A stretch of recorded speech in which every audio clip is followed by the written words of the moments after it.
someone gave me a mask and I walked through a red curtain and I just found myself in the thing that I'd been looking for, but I didn't realise that that's what I was looking for. I gave up art when I was 13 years old because no one really explained to me that it could be anything more than painting and drawing. He had taken that space and worked with it and transformed it into something that was transformative and transported me somewhere. Colin Nightingale, artist and creative producer, co-founder of a right-left project and associate artist at Punchdrunk. How would you describe that kind of evolution of Punchdrunk? That balance of that commercial business growth, bigger audiences, bigger production, bigger staging? I think people will never really understand what a crazy journey we went on to put Sleep No More into New York. And we seem to just have the right level of kind of enthusiasm, optimism, and just plain ignorance. Stephen Sondheim came to see it, Frank Oz came to see it, Donna came to see it. We were in a warehouse in the middle of Wapping. You can still make a really high emotional impact. All I've ever been interested in is creating an emotional response out of somebody. What would you invite people to think, do, observe in the spirit of what we shared today? So Colin, welcome to the Experienced Designers. Thanks for having me. Yep, looking forward to chatting. Yeah, it's going to be good. I'm really excited to delve into your past and your journey for sure. But let's jump in because I wanted to ask a question that I guess will be a good segue for us to walk on this journey together today. So I just kind of want to reflect on your unique path to immersive experience design, because I think a lot of people tend to have quite their own and quite diverse, unique journey into this field. And what do I need to understand about your early years to understand the Colin that sits here today? I mean, it's definitely a journey I went on. I gave up art when I was 13 years old because no one really explained to me that it could be anything more than painting and drawing. And I was kind of okay at those things, but definitely wasn't really within a kind of school situation where the arts were necessarily championed. I mean, I even gave up stuff like, I think we had a lesson called craft design and technology where we would there was a workshop and we would build things and I would do technical drawings and I loved all of that, but no one really explained what kind of jobs you could do with those skills. And so I found myself being funneled in some ways down quite an academic route. And so I actually found myself going to university doing a very vocational management degree. Someone must have explained to me that I could learn some practical skills, which felt important. So yeah, not a lot of people know this about me, but I have a degree in hotel and catering management. And okay, I was how is that serving you today? Well, it's weird. I actually used my degree every single day because it was so practical. I mean, we actually ran a restaurant and we learned basic chef skills. So I learned how to cook. I mean, we had wine tastings, but there was a lot of practical things like human resource management, essentially kind of sort of risk assessing to do with like food service things, just lots of, accounting, just a lot of stuff that's been quite transferable that I've used. I'm quite genuine that I use my degree every day, and I don't know how many people can actually say that. So there was that side of things, but I realized very quickly when I got to university that, this wasn't necessarily a route that I was going to want to forge a career in. And having time and space at university actually made me realize very quickly that my big passion was actually music. And I was fortunate to have grown up in London in the mid 80s going into early 90s, very vibrant time musically. I had an older brother that was super passionate about music. And so both of my brothers actually were super inclusive, even though there was a 7-year gap between me and them. They would take me up into central London and we'd go to loads of different kind of free cultural events or sometimes paid gigs. The first music gig I ever went to was my brother took me to see Bobby Womack when I was about probably 11 and a half, 12 years old. So I saw like a living legend of a soul singer as the first gig that I ever saw. So kind of having time and space at university kind of meant, it was kind of music that I was excited about. And I taught, there was a music club at the university. I kind of got involved in it, learned how to DJ, started booking bands, and just kind of went down, just this sort of very music centered lifestyle. And I was properly into DJ culture of that time. And I think now we're in a kind of digital age. I think some people don't quite understand what it meant to be into music pre the internet and pre having both music and knowledge readily available. It was a lifestyle choice. It was like you needed to spend time physically going to record shops to buy music, but you needed to educate yourself about what it was you were buying. So you were needing to listen to specialist radio shows, read magazines, make friends with the right people to try and learn about the stuff you're interested in. And I saw a really funny video the other day. I don't know, it was like someone was having an interview with a younger person and talking about taping music off the radio and sitting there waiting to try and tape a track that you loved. And the young person in the interview was like, how did you know it was on? Did you Google it? And it was like, no, it was just such a different time. And, like if you were passionate about music and you were, people generally did sit there, this was even if you're into pop music.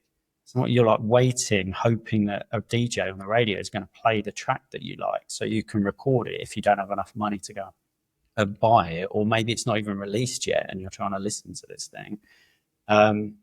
So all of that was going on. I will say there's elements of my degree that is actually super relevant to what I've ended up doing. There was one lesson that we had that I remember so clearly, where there is a concept of the meal experience. It breaks down what it is to eat a meal in a restaurant, and you start looking at all the component parts of what's actually part of this experience. It's not just the food.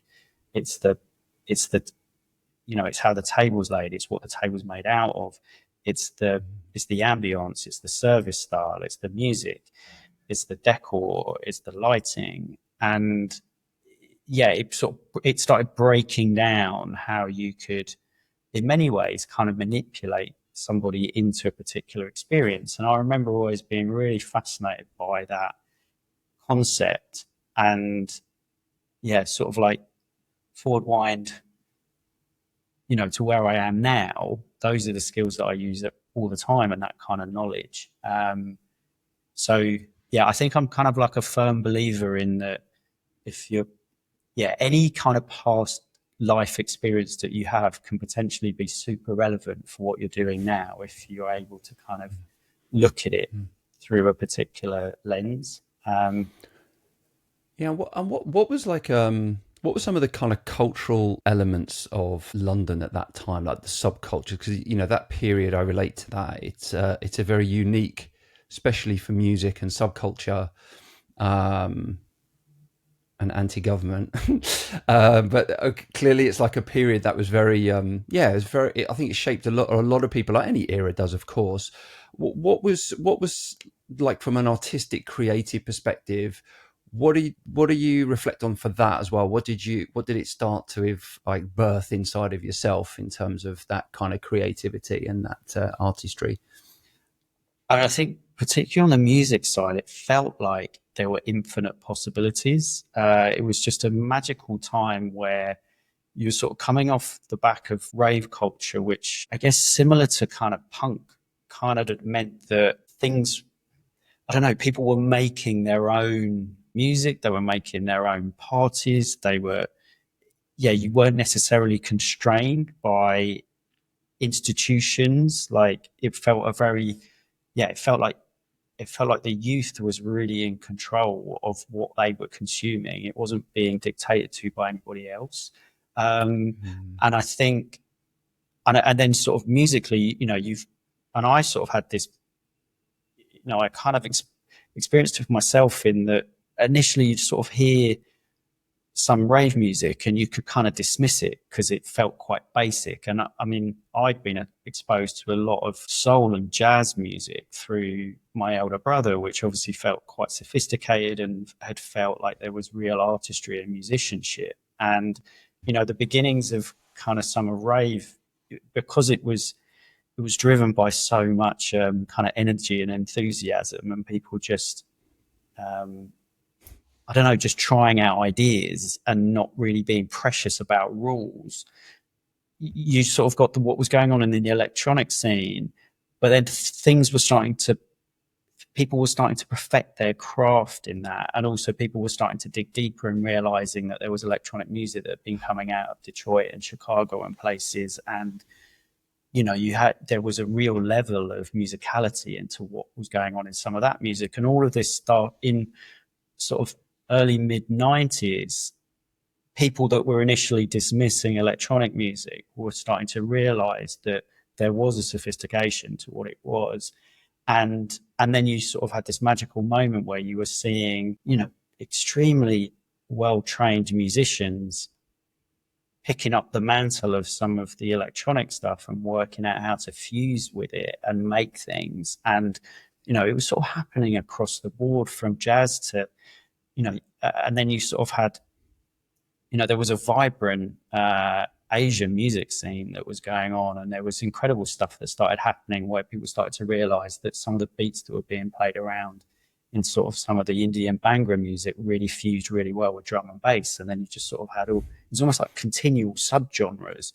And it felt like if you were sort of deep in this world and you were studying it, it kind of felt like almost like on a bi-monthly basis, there was something new and fresh that was appearing. And I think, again, maybe sort of pre-digital, obviously there was the beginnings of the internet at this time, but it was very crude, and there definitely wasn't really you weren't really getting access to music on it. It was more just sort of information. There was obviously no social media. And I think scenes were able to kind of develop from a sort of embryonic stage and get to a level of maturity before the media would pick up on it. And so, ideas were really able to kind of, gestate for a bit, and people would get a bit more. They would really, something that initially was maybe quite crude. Some of these producers, they'd work on a few tracks and then they'd start to learn their craft of the route they were going down, and then suddenly, maybe a label would pick it up, or just, a magazine would write an article, and then suddenly you were drawn to this, and it was more fully formed and it felt exciting. And I think it just felt a very, very fertile time, and it really felt like anything was possible. How about some of your early work, Colin? What's some of the kind of first jobs that little Colin got involved in and was exposed to? I ended up going to work in a little event management company that specifically wasn't really doing anything creative. It was actually quite exciting. It was doing a lot of adventure sports, and it was doing them for charities to help fundraise. I had that side of me as well. I'm not an adrenaline junkie, but I'm not scared by things. And I'd done a lot of adventurous stuff when I was young, and it felt quite a fun thing to be working on. I inadvertently started to learn lots of skills, because within that kind of world, there's obviously quite a lot of risk assessing that can become really important when you're creating experiential work, when you're trying to push the boundaries of what's possible. And also, at one point I got asked to go and create a series of abseils. I know that word doesn't always translate. I think it's repelling in American English. But basically finding a building and basically throwing people off the side of it tied to a rope and then basically abseiling down the side of it. And yeah, so at one point, I was probably about 24 or something. My boss was like, we want to find like 20 buildings across the UK that will let us do this, that we could allow then charities to sign up to raise money. And I would just pick up the phone or send letters and try and get hold of the right person in an organization who had a tall building to get permission to do this. And so I sort of started to learn how to take a space, but then change its use for something else.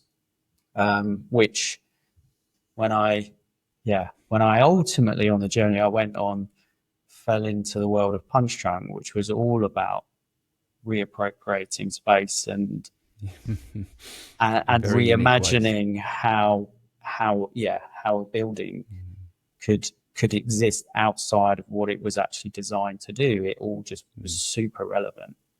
Tell us a little bit more about the space element. Obviously, this intersection into also Punchdrunk. What was kind of just in that kind of period leading up to this moment with Punchdrunk, which I'd love to kind of share with the audience, because it's such an interesting moment in time in life that ultimately shaped quite a big significant part of your career. But leading up to that, what was going on in London at that point? What were you doing at that point that kind of led you to this chance encounter with Punchdrunk? Like, it was a hugely creative city. I felt like I never found anything in its embryonic stage. I felt like everything I really kind of consumed had got to the point where it was maturing and I was getting exposed to the finished product. And I was just so curious to actually try to find something that was at its beginnings that I felt passionate about, and to be able to go on a journey with it. And so I was actively searching around the fringes of London. I don't think this really happens in London anymore, because space is such a premium and everyone's worked out that even empty spaces have a value to it. But there was a very vibrant kind of art squat scene.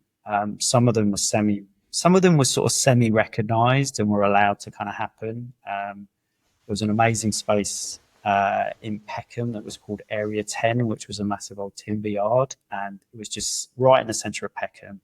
And for people that know London now, Peckham is quite a cool place to hang out, full of a lot of young people. 25 years ago, it really wasn't anywhere that people other than people who live around there would hang out. And it was sort of like a revelation being taken. I had a good friend who was a dancer, and she had an interesting group of friends, and it was someone in her network was like, we're going to go to Area 10, and it was like, what's that? And so it was like, let's go to Peckham, because there's definitely going to be something more interesting than going to a bar or a club that I know what's happening in there. And it wasn't even that there's more interesting, it was that there might be an opportunity, and that's what was exciting. And places like that, they were very, they were very fringy, and people were making stuff happen. And it was like, I can remember there just chatting to a guy who was, heard that I DJ'd and then was really encouraging. And like maybe 2 weeks later, I was in there playing records while some crazy art happening was going on. And I sort of started to feel like I was maybe starting to find my people. And it encouraged me to take a few more chances and not just be looking for opportunities to kind of play music in sort of bars or clubs with friends. There was a party that I ran with some old school friends that actually ran for nearly 15 years on and off in London. It would happen about 4 or 5 times a year, and it really grew. And at one point, I mean, it was kind of remarkable. We used to get about 1,000 people would come to our parties, but there was no famous DJ involved in it. We just become notorious for just creating really fun parties, and it was just always a great crowd of people. But we would sort of have that stuff going on. But I wanted to play music in a slightly different way. And my DJ partner at the time was Islamic, and I knew that he was starting to question whether he could kind of carry on, yeah, playing music to people that were drinking and potentially taking, substances. And he wasn't, it wasn't a world that he knew that he would long term be able to stay in. And I was quite keen to hold on to that collaborative relationship. And so I was starting to think of like, how can we create an environment that the audience can be taken on a journey and be ready to accept the way we want to kind of play music that isn't fueled by, essentially drink and drugs. And I got randomly through someone I met, they had access to a warehouse space. They were a circus performer. And when I met them, they sort of told me they lived in this warehouse in Hackney. And again, if you know London now, Hackney is the epicenter of all that is cool. And 25 years ago, it really wasn't. And it was, and especially I'm a South London boy, and it was like a different world out there. And I decided to utilize that. And we have to again remember that this stuff is happening pre smartphones. Like no one's got maps, no one's got ready access to the internet on their phone. And I decided to try and start making some parties happen, and actually called them Lost Persons. And we used to make hand-drawn maps that were a little bit wrong, and then we were very loose with the information on how to find it. We were basically just looking for a red door down an alleyway. And I was really curious about what would happen by displacing people from where they would normally be, sending them on a little bit of an adventure to try to find the location. And then, it being a little bit difficult, not easy, but then the sort of sense of relief and the sort of release that would happen by them actually getting to the location, and then being a bit wowed by the fact that it was this mad warehouse that, this space was incredible to run parties in because circus performers lived there and just stuff would happen. You didn't have to organize the entertainment. Things would just happen in space. And then I had a lot of friends that were sort of dancers, and it was like I'd kind of learned that if you brought those people into a space and you created an atmosphere for them, then they would basically bring the party. And so we were just playing around a lot of this stuff, and we had some really magical, parties in that, but it was a little bit flawed as a concept. But around that time is in my general search around London for something exciting, I noticed that there was an art festival in a place called Deptford, which again, Deptford is quite a vibrant place now. It wasn't quite the same 25 years ago. And I was super curious that, there was an old distillery that was being used, and it had some art projects in. And I was definitely by this point starting to be fascinated by kind of proper large scale installation art and repurposing of buildings, and how a space could be a container for an idea, and how there could be a conversation going on between the location and how it's used. And so I went along on a Saturday afternoon. I think it was the first day of this festival. It's called Deptford X. I think it probably still goes on. And I went in and I went up to maybe the second, third floor of the building and found a sound installation, which definitely at the time was very underwhelming. I didn't really understand it on every level. Production values were very weird. There's a lot of gaffer tape and black plastic sacks, and didn't do it. And it didn't do it for me musically. Went down, saw some either photos or paintings that were on the walls of one of the bits of the warehouse. I didn't really understand the curation I didn't understand the relationship between this work being in this place. I felt it was such a missed opportunity. I was like, it was an incredible space, but it was like just using it like a whiteboard gallery. It doesn't feel exciting. And was about to leave and was walking across a courtyard, and someone just stopped me and said, "Have you been into Punchdrunk?" And I was like, "No." And I think I probably said, "What's that?" And they said, "Oh, just go in." And there was a set of steps, and I walked up the set of steps. Someone gave me a mask, and I walked through a red curtain, and I just found myself in the thing that I'd been looking for, but I didn't realize that that's what I was looking for. And yeah, this group had not done what had happened with the pictures on the wall in the gallery. They had got a space, and they had taken that space and worked with it and transformed it into something that was that was transformative and transported me somewhere. And I kind of went through this experience, and also, this was an embryonic Mars show, the kind of formats, the Sleep No Mores, but it was super crude. I mean, it was uh, fabric chambers. I think it had 2 performers in it. It didn't really have any sound other than like a tape player somewhere embedded in the set. But one amazing thing, and there was barely any audience in it. But when I did discover an audience, they were wearing a mask as well, and I was like, "Wow, you've cracked what I'd found."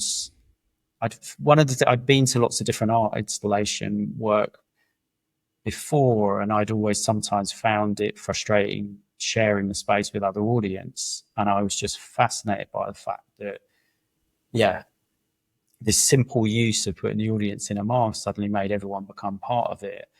And yeah, I just sort of came out the other side, and all I wanted to do initially was take what I'd just been through as essentially an entrance or a portal into a party, because it was what I was trying to do out on the streets with my maps. And I didn't really talk about it on those parties. We would sometimes put up posters and weird clues on the streets around the space, and then sometimes there would be a link to what we put up to what was up in the warehouse space. So there were lots of layers in what I was doing already. But what was fascinating was that, this was being done within a contained environment, and it was really effective. And I just sort of came out the other end, and I started talking to someone who I now know is Pete Higgin, who was one of the early members of Punchdrunk, who then ultimately set up all of the Punchdrunk enrichment stuff, all of the educational and kind of community outreach work. And yeah, Pete was talking to me, and he picked up on the fact that I had understood on quite a deep level what was going on. And he just straight away was like, "I think you should probably talk to Felix." And I think he took my number, and I'm like, kind of my memory is that I think Felix probably called me that afternoon and we started chatting. And I think he was super excited that someone outside of a very close circle of kind of friends had discovered this, but was also, and understood it, but was also going, "But we should do this with it," as opposed to just let's replicate that. It was like, you could take this and do that. And so we just sort of developed a sort of friendship and a relationship over about a year that then led us to eventually doing the thing that I was originally trying to do, which was essentially kind of create this sort of maze-like entrance to a party. And we eventually kind of found an opportunity, did it. Thought it was a bit of a disaster, so we didn't really tell anyone about it because we were a bit nervous about what we were actually creating. But it was in an old church. It was in an old church around East London that was sort of an art space. But I mean, it was definitely one of those reminders of like, if you want to move forward, you better get on and do stuff, because we did it. Only about 70 people came through. But of those 70 people, a friend of mine then they found it pretty fascinating what we were doing, and started saying, "Oh, you should do this at the Big Chill," which was a music festival in the kind of late 90s, early 2000s, which was sort of the beginnings of boutique music festivals in the UK, and was placing a lot of emphasis on art as much as music, and kind of community building. And they were like, I'm good friends with the people there. I think you should chat to them. And that's kind of what happened. And us taking a project to the Big Chill alongside a lot of work that Felix was doing at the time we had a producer at the time, a guy called Colin Marsh, who was also, I was going to say he was also called Colin. It used to get very confusing because there were two Collins in the early days of Punchdrunk, and we were quite different. Were you Colin 1 or Colin 2? I think it just ended up being Colin M and Colin N, but it was always confusing. But yeah, Colin was doing a lot of work with Felix, trying to establish the organisation and get funding through the Arts Council. And then, you had stuff that me and Felix were doing where we were sort of just going a bit wayward and just trying to make things happen. And yeah, there was sort of like a perfect moment in time where we did that installation. About a month later, the original version of Sleep No More, which is Punchdrunk's version of Macbeth, which ended up being the show that the company's most known for because it went global.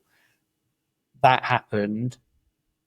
And then, yeah, the next summer, me and Felix unlocked this opportunity to go to the Big Chill. And what I was excited about was that I knew there was a connection between the culture I was interested in, which was more music focused and maybe more coming out of festival culture and, yeah, club culture, and this new way of experiencing theatre / kind of installation art. I knew that there was it was timely, it was relevant. And yeah, sort of like these sort of two things happened. And then the next project we did, we were able to kind of build off both of these projects, and it started bringing a slightly different audience to see the work, which then all kind of snowballed and things started really happening. Yeah. And just because, I mean, for those that obviously know Punchdrunk, or, there's going to be a million questions, just because I think Punchdrunk generally, and I don't think it was done in a secretive way, but it's always done in quite a container in itself as a business in terms of its creativity and the productions in which they created and delivered. Just to give everyone a sense, like what were some of the productions that you were involved in during your time? I mean, I'm still technically part of Punchdrunk. I'm an associate artist. I mean, really everything from. I mean, I worked on the original Sleep No More, but in a very kind of loose way. Really everything from then all of the Marsh shows, Sleep No More, Firebird Ball, Mask of the Red Death. I'm sorry, I've missed out. Faust, Mask of the Red Death, Sleep No More Boston, Duchess of Malfi, Sleep No More New York.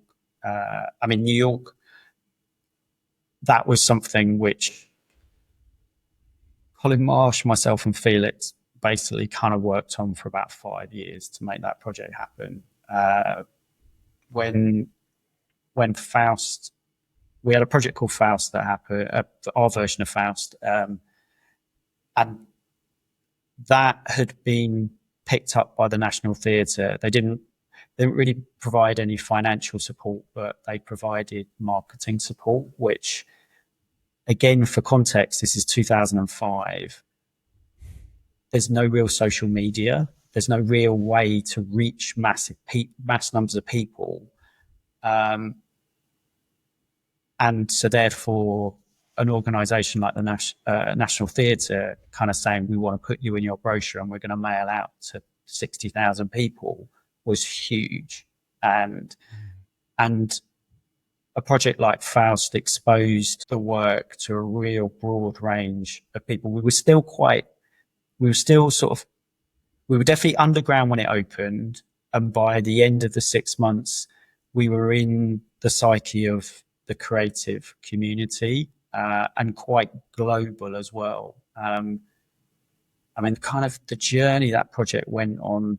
I mean, in the sort of final, I mean, during the life of that show, I can remember like someone like Stephen Sondheim came to see it, Frank Oz came to see it, and then near it in the latter stages, like someone like Madonna came to see it, and we were just like, we were in a warehouse in the middle of Wapping, and we couldn't really understand fully how these people, you know, it had got on their radars, but there was something going on.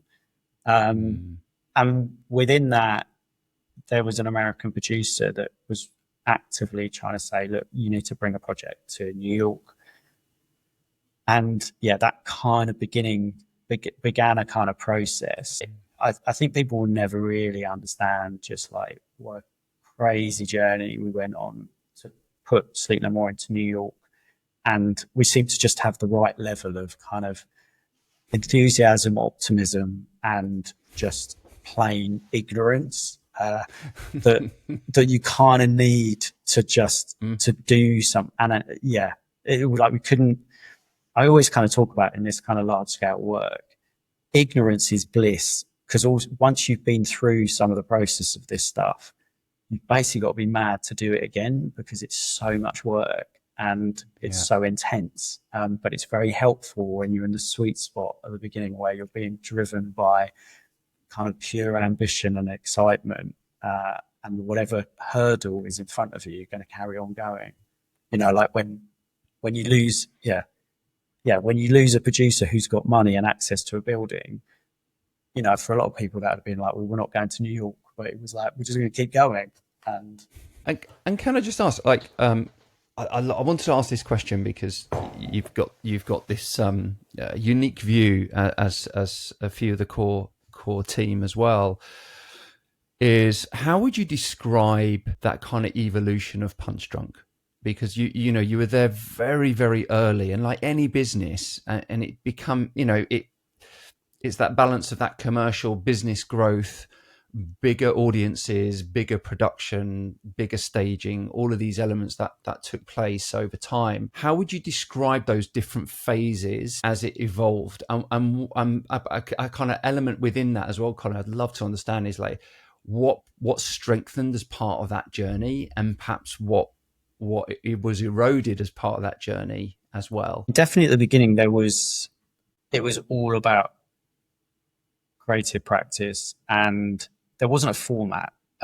Like there were actually lots of different styles of work that were going on. The thing that I think was that sort of had most resource and in some ways kind of audience interest was around this kind of Mars show format.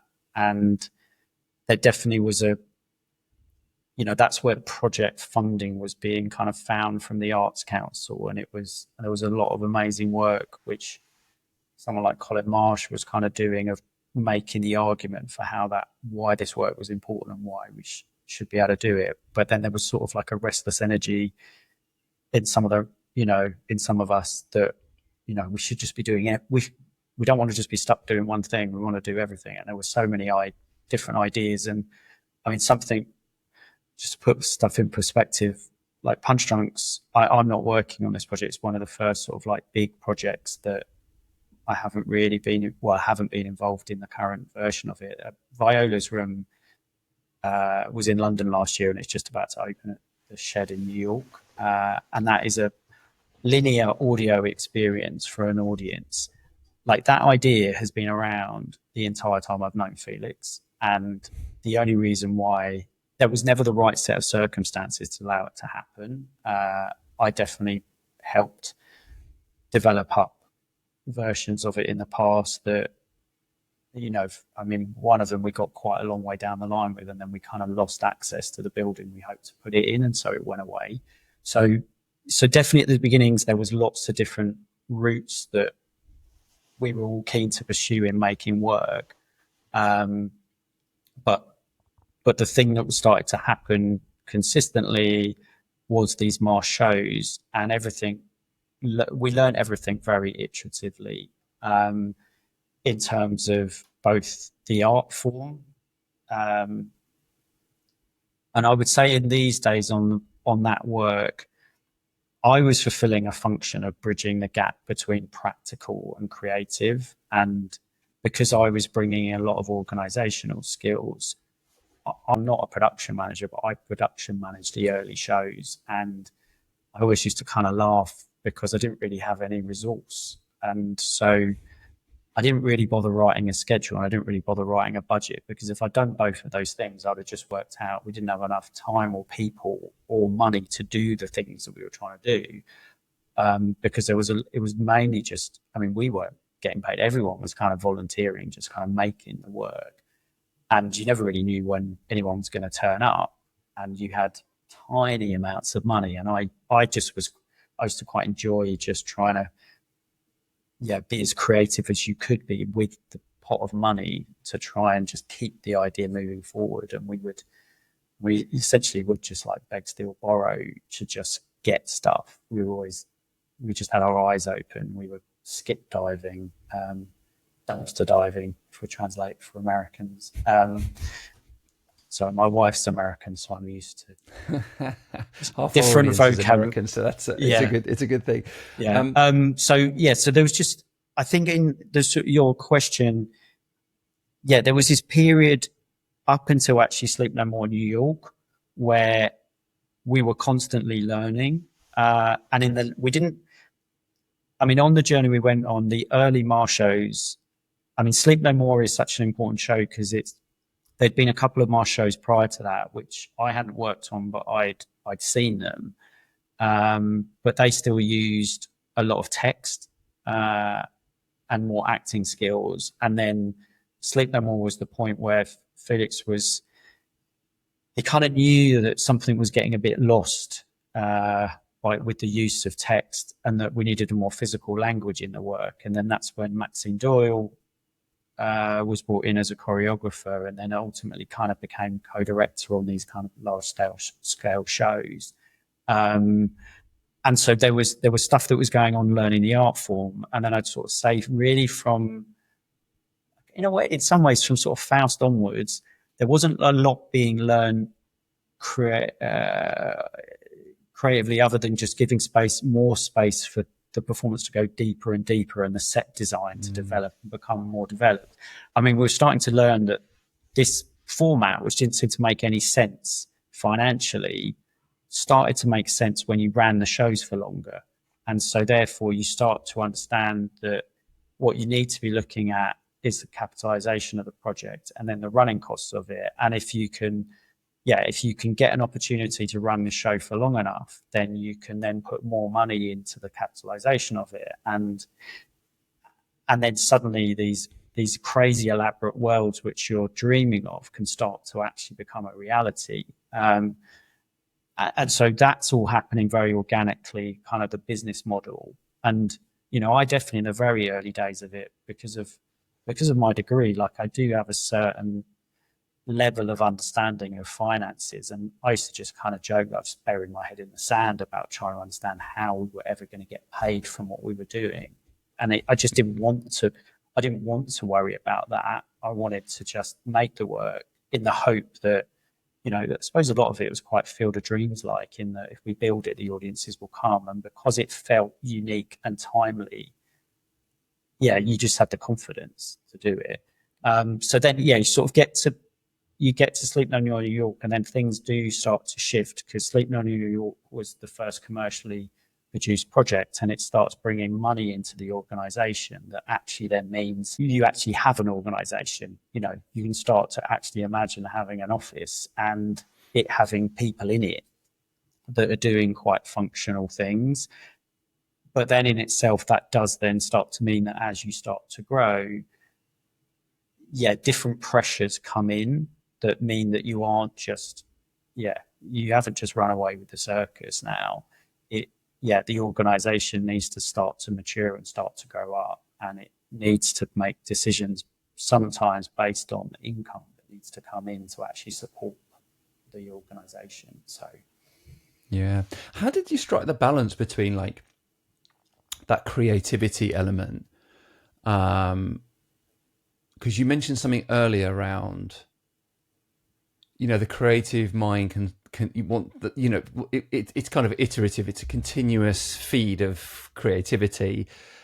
However, some of the production, some of the actual shows were, as to your point, took time.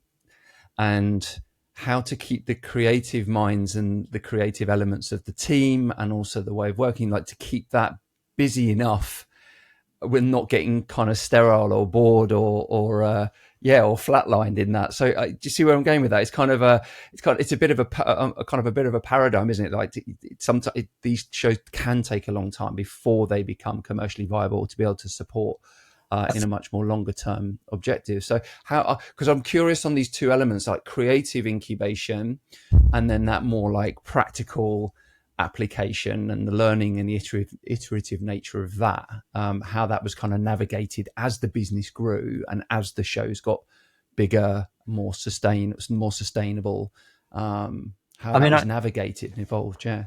Well, I mean, I think up until Sleep No More New York, we were just very fortunate. Yeah, a series of opportunities kept presenting themselves that actually meant we were always quite busy. I mean, there's a very funny thing. We did Mask of the Red Death, and it was a big effort on everybody, and it closed in 2008, I think, sort of like the early summer or late spring. And there was a period we'd got that money from the Arts Council would come in for kind of regular funding. So there was the opportunity for a bit of stability to start to come in. By this point, a lot of the core of us have now, well, I say that a lot of us, I'm talking like 4-5 individuals, we're sort of like have fully leaped and this is what we're doing. And there's not a lot of money, but there's enough money to know how you're going to pay your rent and eat and have some kind of sense of a life. And we felt like we haven't really got going yet. So it was like great. We don't have to be distracted by anything else. And it was really funny. 2009 we weren't supposed to do anything. Like generally we were like, we're not going to do any work. We're not going to make any new work. And then I was always looking for opportunities to subvert what was going on. And an early idea that I'd always talked to Felix about was that we should use the kind of free roaming audience experience essentially to kind of almost like we could create an art exhibition and we could allow people to kind of have a slightly different relationship and context to artwork in the way that they would kind of be onboarded into the space. And an opportunity arose with the Old Vic Theatre and some tunnels underneath Waterloo Station to make a project. And I think the Old Vic really wanted us to do a theatre project or a straight theatre project, straight as in any Punchdrunk project.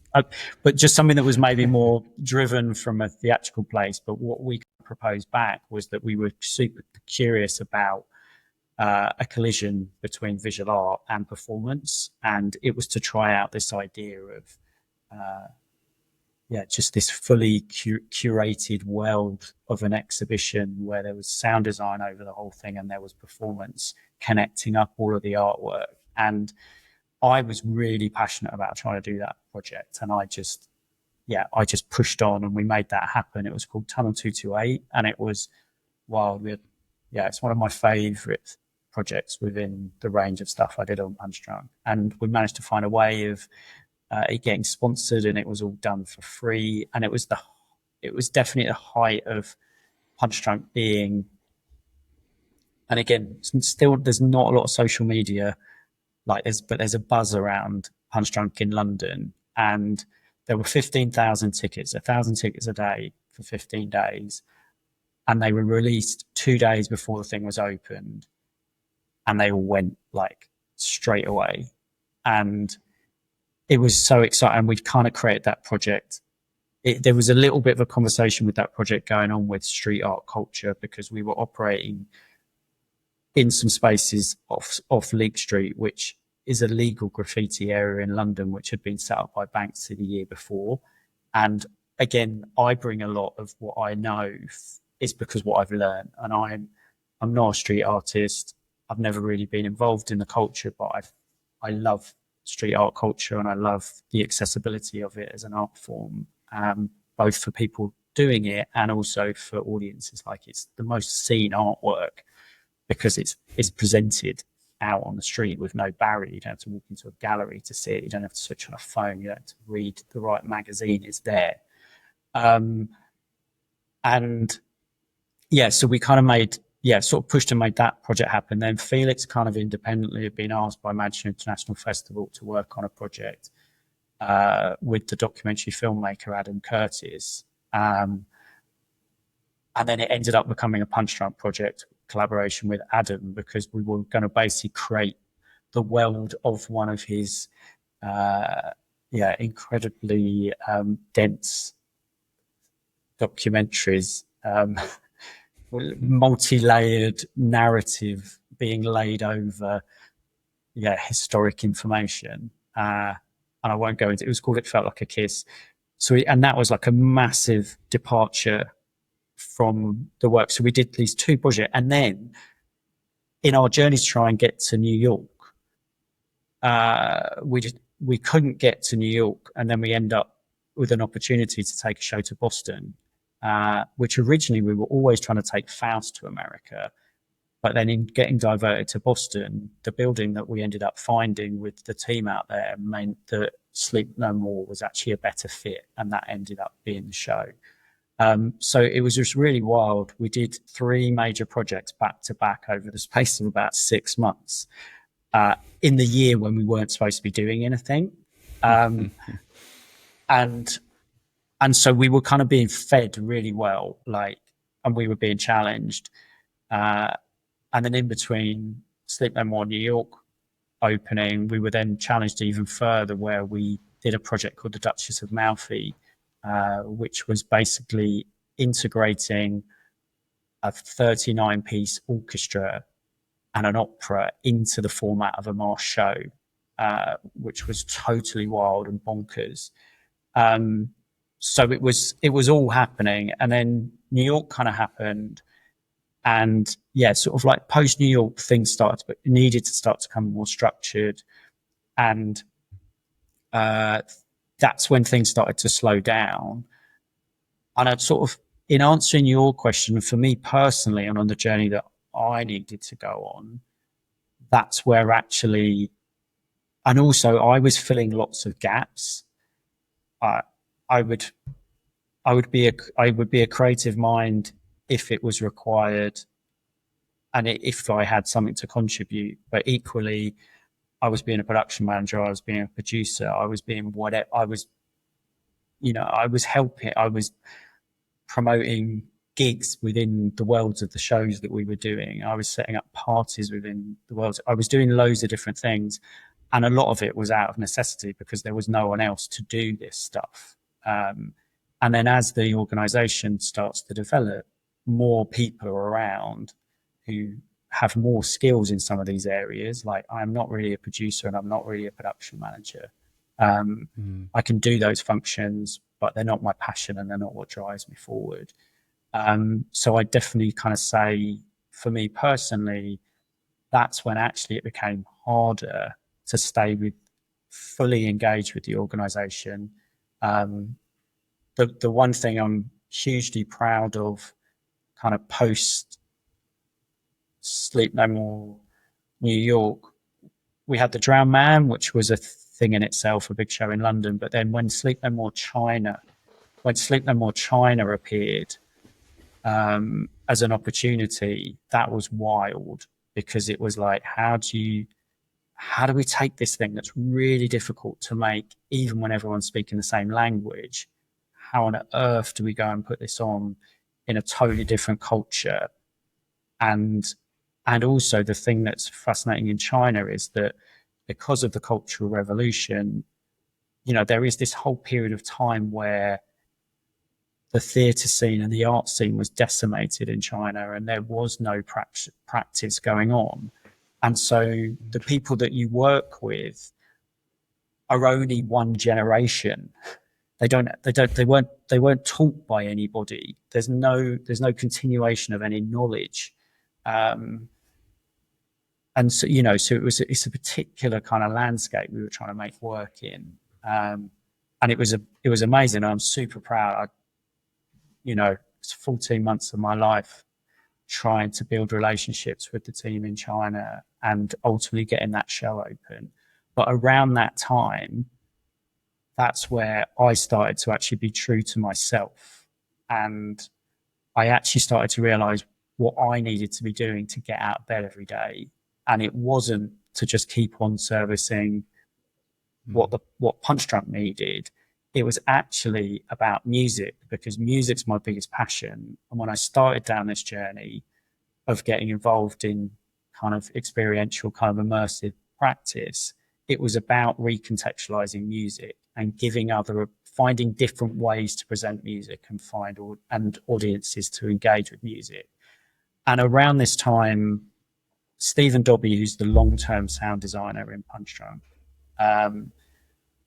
we'd worked together at this point for like 15 years, but weirdly, we hadn't really needed to cross over. Stephen's a remarkable individual in his ability to just work in a silo on his own, creating, by the time you've got to something like The Drowned Man, he's creating hour-long pieces of music that are working in conjunction with 32 other pieces of music, because you've got these zones across the building.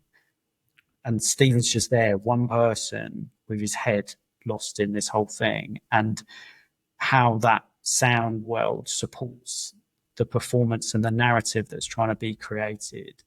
And so the most I would kind of interact with Stephen was really chatting to him and finding out what was slowing down his ability to work. And sometimes it was as simple as that he just needed a more powerful computer, because then it would speed up the time it would sometimes take for some of these sound files to be updated and then be loaded up onto a system. And so, and it was weird, me and Stephen just never really chatted very much about, but then we started talking to each other loads, and we realized that we had really similar music influences. And we did kind of know this because Stephen was a DJ. And then we realized we had a lot of very shared visual ideas as well. And we started just chatting, and there was a period we were sort of being encouraged a little bit to explore our own practice within Punchdrunk at that time.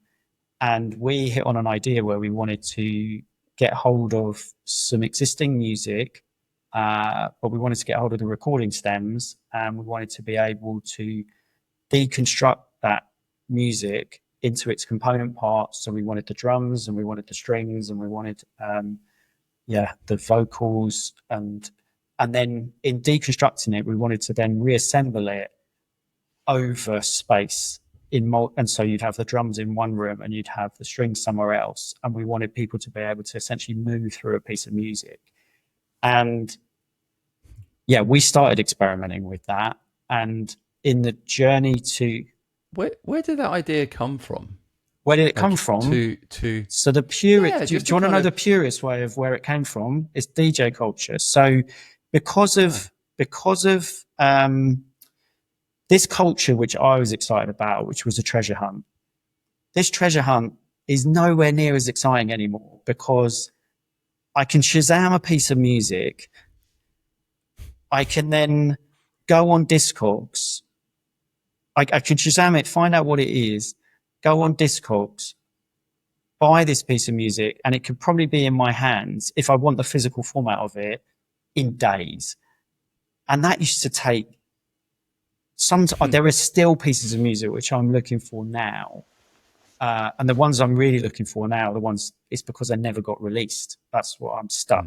So people that stayed hardcore record diggers, some of them, finding records was being less exciting. The holy grail started to be to get hold of multi-track recording tapes, because then they wanted to get, especially because then they've got access to the original recording session, they've got the stems of the music, and then this would allow, some of the crate diggers that are also kind of like record producers, they could start re-editing pieces of music that they loved, because they could play around with the arrangement. And so I'm still tapped into DJ culture, and I was sort of around that time absorbing the fact that that some of these people, this is what's happening. but I'm not taking part in that scene. And also, it was like, even if I did, just making, like doing a re-edit of a piece of music by the way I now look at the world and the way I want to create work feels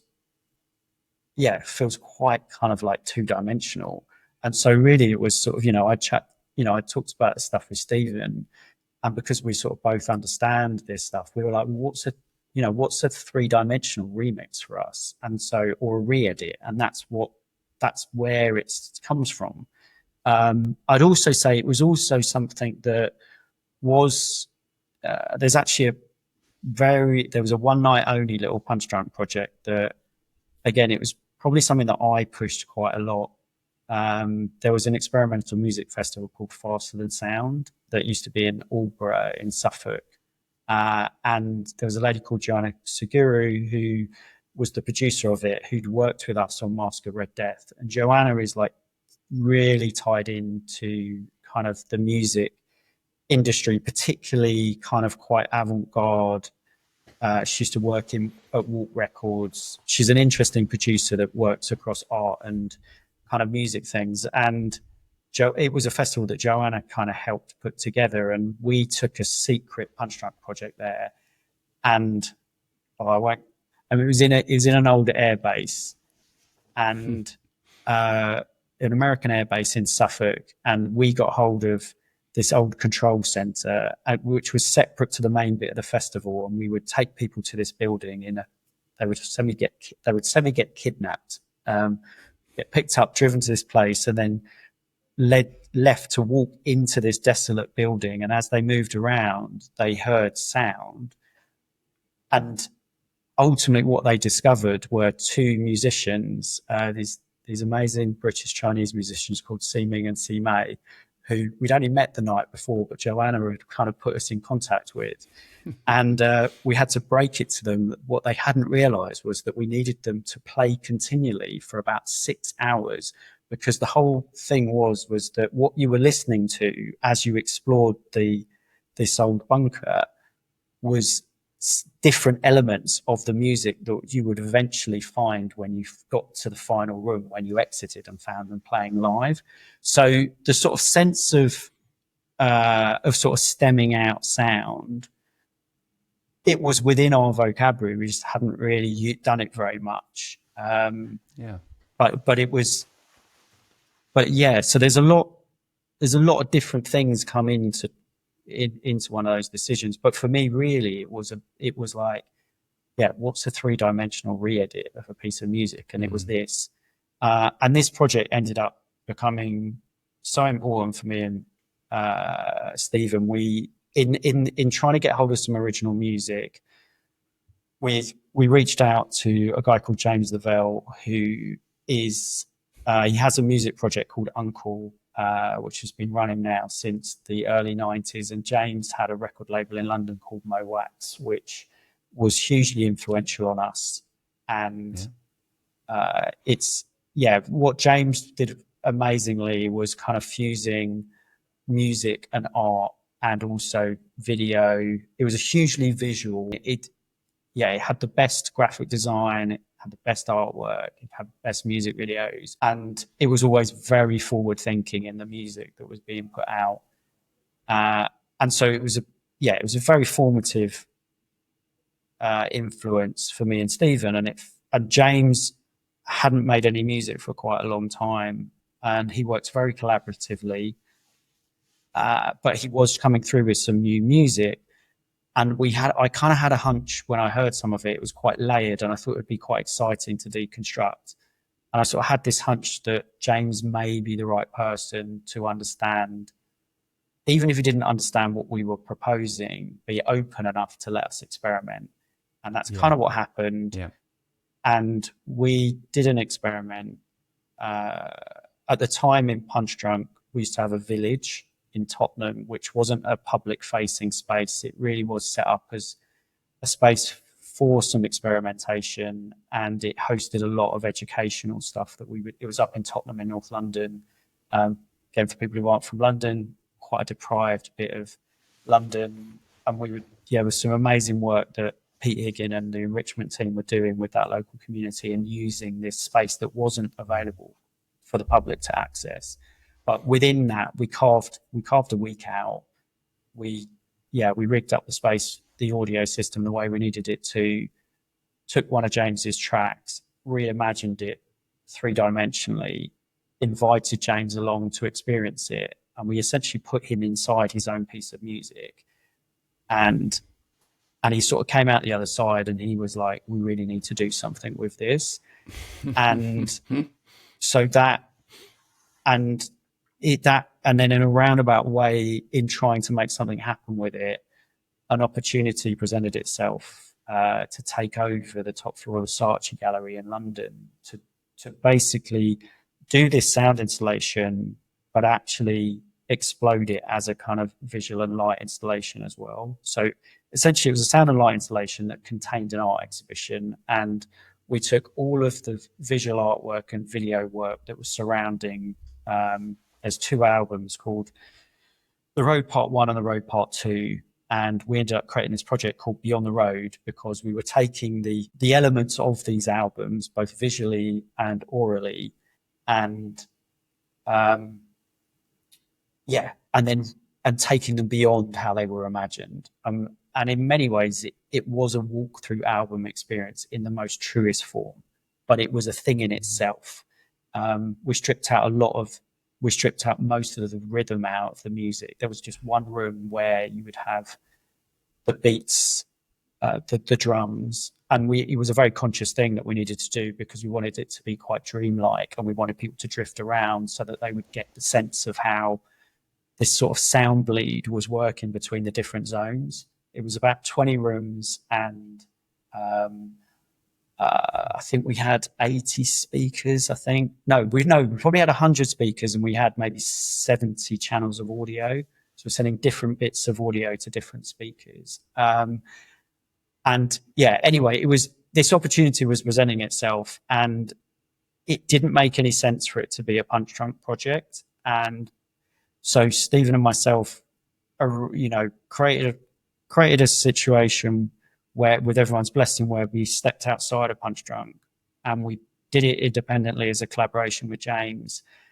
And it was an amazing moment for me and Stephen, because I don't know, it was a moment we suddenly sort of started to step out of a very collaborative process with a lot of other people in Punchdrunk that is very led by Felix, who's the artistic director, but kind of was sort of like, no, we've actually got something else that we want to do, and we can kind of do this as artists in our own right.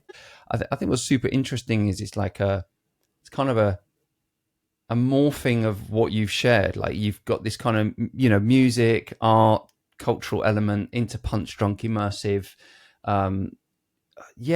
It feels to me like it's kind of full circle, but not. It's kind of bringing these puzzle pieces together into now, like, being able to explore music, but with immersive and space and art, and bringing these elements together. How is it for you? Do you feel the same way? In terms of where that the Left Right project is a representation of that, as you are today? I think what I've come to realize is that I respond to the world around me, and I feel like I'm being very true to that. And I'm very fortunate to have the collaborative relationship with Stephen that's allowing us to do a Right Left project. I think when I fell into Punchdrunk, what was going on in the world at that time, the internet was starting to really take hold, and maybe we were starting to realize that information was going to come from different sources, and it was going to become a bit more fragmented, and we were going to have maybe a bit more agency individually how we wanted to curate our experiences. And I think one of the things I responded to within the sort of free roaming Marshow stuff, and why it seemed to make sense and why it seemed to be timely to me, was that it mirrored that.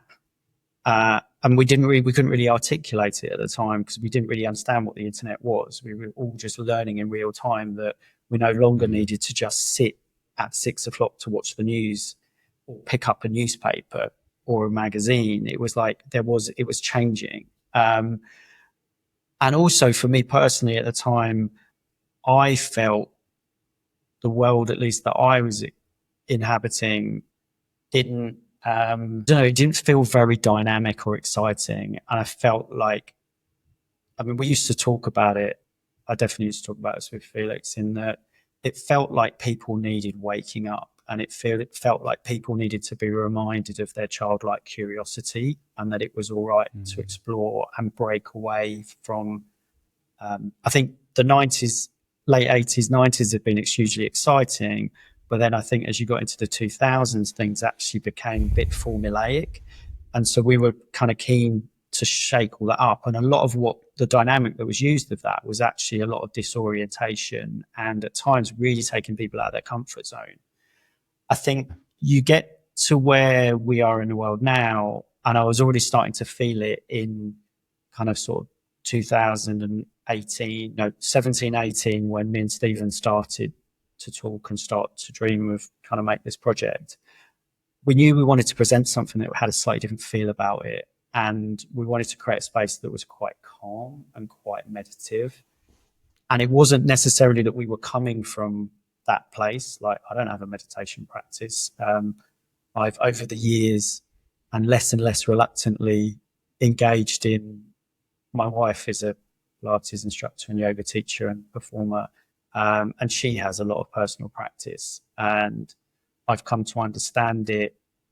But I know what I'm so keen about is trying to create environments for people that don't necessarily have their own practice to kind of regulate their nervous system, but through a piece of artwork, it maybe can end up doing that. And so as much as Beyond the Road was about sound and what we were trying to experiment with sound, there was also this sense that it was actually quite a different environment, and it was going to hold an audience in a different way. And it wasn't about necessarily kind of like, it wasn't about trying to initiate a fight and flight response in somebody, which is at the core of quite a lot of Punchdrunk work, that it's used as a dynamic to allow people to kind of get over a threshold and then suddenly be open to what's being presented, because they're I was more interested in, like, could you more gently bring people onto a journey where they actually kind of slow down. And I was sort of just saying about the sound design in Beyond the Road, like, we consciously kept the drums in one location, so it was more dreamlike, so you would drift around this thing. And the way the lighting all worked in conjunction with this, it was super low fades. And I will say it was called Beyond the Road because we were going beyond the practice. Well, we were going beyond the Road albums, but we were also going beyond the practice that me and Stephen had been in for a long time. And it was a bit of a reminder for us. There's some similar clues in a Right Left project, which I quite like putting these, and maybe some of it comes a little bit from Punchdrunk. And what I loved about what Felix had done, he'd called his company Punchdrunk because that's what he wanted to do to audiences. And so you've constantly got that thing of like, is it Punchdrunk? Does it do that? No. So we're going beyond the practice, and something like Beyond the Road, like, it allowed us to just, go with a crazy vibrant color palette that wasn't go super minimalist in the design. It was all, there was a big mantra in the project. It was like, feel more with less, because in a lot of the practice I'm around, and I'm still around in Punchdrunk, it's kind of like more layer, more stuff, more performers, more lighting, more stuff. And I think I'm sort of, I now, in my own artistic practice, and I share these values with Stephen, we're so interested in, like, what you can do with the more, what's the minimum design intervention that you can do. And especially when you're forefronting audio, which is such a rich thing to be mining, you can reduce the amount of visual stuff that's going on, but you can still make a really high emotional impact. And all I've ever been interested in is creating an emotional response out of somebody. That's what I used to do when I wanted to DJ. And I didn't care whether I did it to everyone. I needed to connect with one person because I played very left field in what I was doing. I wasn't trying to be mainstream. I wanted to do that. What drew me into Punchdrunk was the feeling and the elation that would sort of come from, creating these worlds. Even everything that happened to make the work was a crazy feeling for us, but also for other people, and the journey we would take on collaborators and things. But kind of now we're at a point, and Stephen and myself, we've gone quite minimalist now. Like the work that we're doing at the moment, we have a project called Origin, which I have seen, not in its probably in its location where it was originally created, but obviously at the WXO, I think. Oh no! So you saw Sanctum. You saw the next one. Oh, Sanctum. Sorry. Yes. Yeah. Yes. So you saw the one that's even more minimalist. No, Origin's still got a bit. Origin's got more to it. But yeah. Okay. Origin. It's essentially a kind of one room listening experience, which is similar to Sanctum. And we've been developing a series of these projects now. And they are, we consciously feel like we want to make this from a place of responsibility to that the world seems crazy. And I just don't feel like I need to add to that craziness. I'd rather give a space where we really encourage audiences that go into these environments to actually switch their phones off. Like, I don't want to put it in a bag. I just want to let them, for themselves, kind of say, look, this is your opportunity to disconnect for a moment. Are you on board with that? Switch your phone off. I'm not going to insist on it, but I'm just going to strongly encourage it. And then put them into an environment and tell them that they're free to leave whenever they want. And then they're kind of supported by the audio and the kind of the little bit of visual and lighting that we kind of do. And the number of people that have gone into these experiences and come out the other side and kind of said, thank you, I didn't realize I needed that, because we're so overstimulated at the moment. Yeah. And we are. And so, sort of, I've gone in a very roundabout way of sort of trying to answer your question, but I feel like all I feel like I've ever done is responded to what's around me. And, there's a lot that's happened, I think, personally for me over the last, since me and Stephen did Be on the Road. And I think both of us, we feel really comfortable now describing ourselves as artists. And I really realized that I think I always was, but maybe everyone gets imposter syndrome a little bit. And I think when you haven't gone through any formalized training, you're sort of like, am I allowed to call myself that? So yeah. I think this is important work. I think you are right, and I think we're seeing. I don't want to call this kind of wellness, but in the wellness industry generally, I'm definitely seeing from a soundscape, music, sound period, whatever form, all of these elements becoming more and more, as also we're learning more and more from a neuro perspective.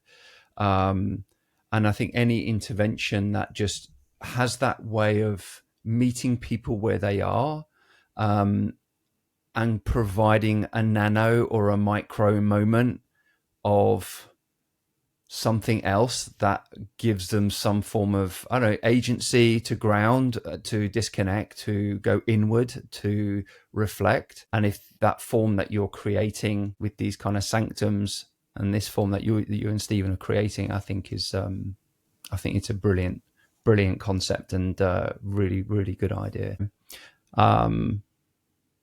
Yeah, I mean, just a reflection there. I mean, it makes it challenging to make it. I think, obviously, having been fortunate enough to have worked on the scale of some of the projects I've worked on, can sometimes, you've got to kind of steady yourself and kind of go, no, You're just being true to yourself. It's totally fine, because you are sometimes looking there and you're looking at over these other projects. And, and I still have an element of this as I'm shortly about to end up in career, and, this is going to be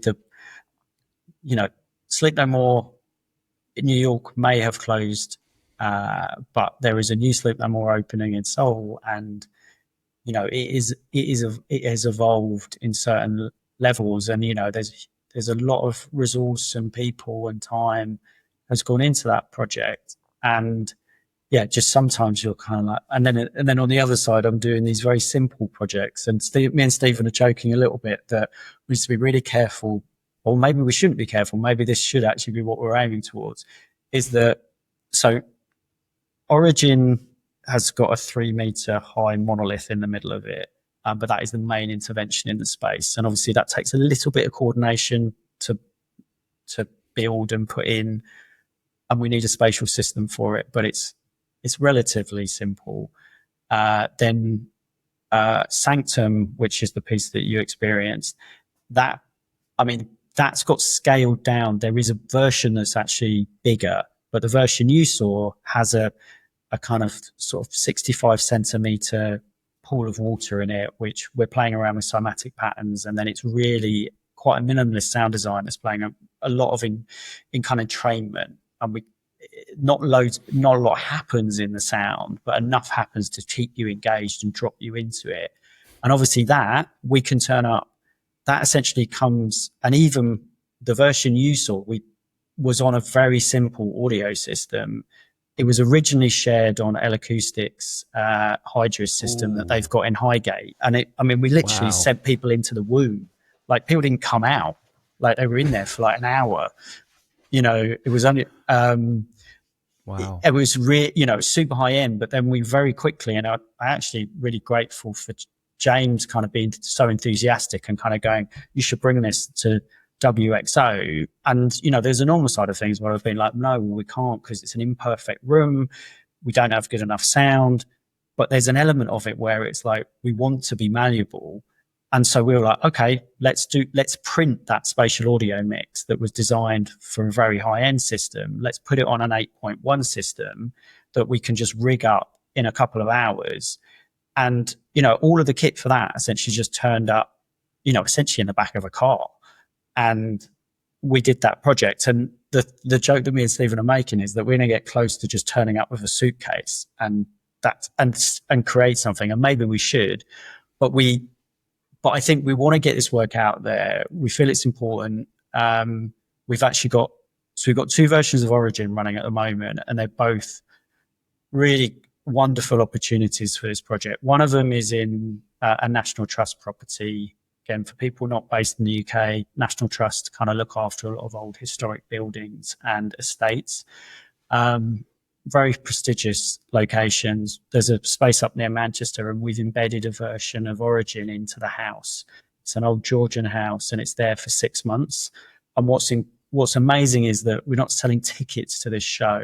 It's an add-on. If someone happens to go to these House and Gardens, they have the opportunity to find themselves going into Origin and having this experience that they might not have sought out for themselves. So we're getting, we've had sort of like 80-year-old ladies that have been going to look round a stately home, and then suddenly had this very surprising but welcomed experience in our sound piece.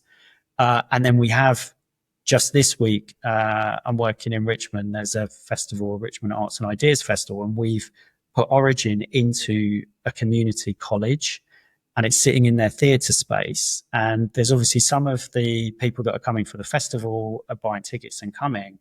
But what's super exciting is that we're actually letting students into the piece. And this is an adult college, and there's people with a range of learning abilities. And I can't explain. We feel like we want to make work that's quite human and that you kind of feel, and to be able to share it with such a diverse audience and actually see the impact on the people that are going through it kind of just drives us to want to keep moving forward. And to also, in many ways, it's not about the big shiny thing. we can put this project into an art gallery and people can come along and they can love it. But where this is going to have real impact is when we can start putting it in places where it wouldn't be expected to have, but it's still as needed. Some of the lecturers, who work in this place, like they work under a lot of stressful situation. It's been great letting them just come in and decompress for half an hour. So, yeah. Just, I think anything that meets people in the flow of life or where they are, I think is always it's always a smart move. Colin, I just want to share my gratitude for your time today and to share your journey. I think it's a really fascinating one. I think just from an outsider looking in, and I'm sure listeners listening to this, it does make sense. I know life, when we always look back, it goes, oh, that kind of makes sense, and the red thread. But in this case, I genuinely share that back to you, is like, it makes sense. And I think you're very much intuitively on a road that suits you perfectly. And I'm really curious to see what else you come up with in the future. Yourself and Stephen, and of course still working with Punchdrunk as well. And I have one final question to ask of you, more from yourself, to give you the last word, Colin, kind of as an invitation to our listeners. What would you invite them to do or notice in the coming days of their kind of everyday experience, just for them to be a little bit more, to think about things a little bit more immersively or mindfully? What would you invite people to think, do, observe in the spirit of what we shared today? I mean, maybe a thing that everyone could do quite easily, and maybe still most people struggle to choose to do. Probably just switch your phone off and walk out your door, and don't have that distraction with you for a period of time. And see what you get drawn to, like you're going to go through that slightly hard moment of constantly reaching for the thing or wondering where it is, and a thought pops in your head and you're like, oh, I should probably Google that and educate myself about that thing. But like, just not having it and just go and see. And it's, maybe I'm saying it as a reminder for myself to do it. I'm fortunate. There's my wife and I, we sometimes travel and there's a location that we go to, and we purposely don't connect our phones to any network. We just allow it to be on Wi-Fi so we can deal with stuff when we're in the house we're staying in. But when we're out and about in the environment, we haven't got a phone that we can rely on. And I just maybe encourage people to try that a little bit more than they maybe do. Nice end to the pod. So Colin, thank you so much. Thank you. Thanks for having me.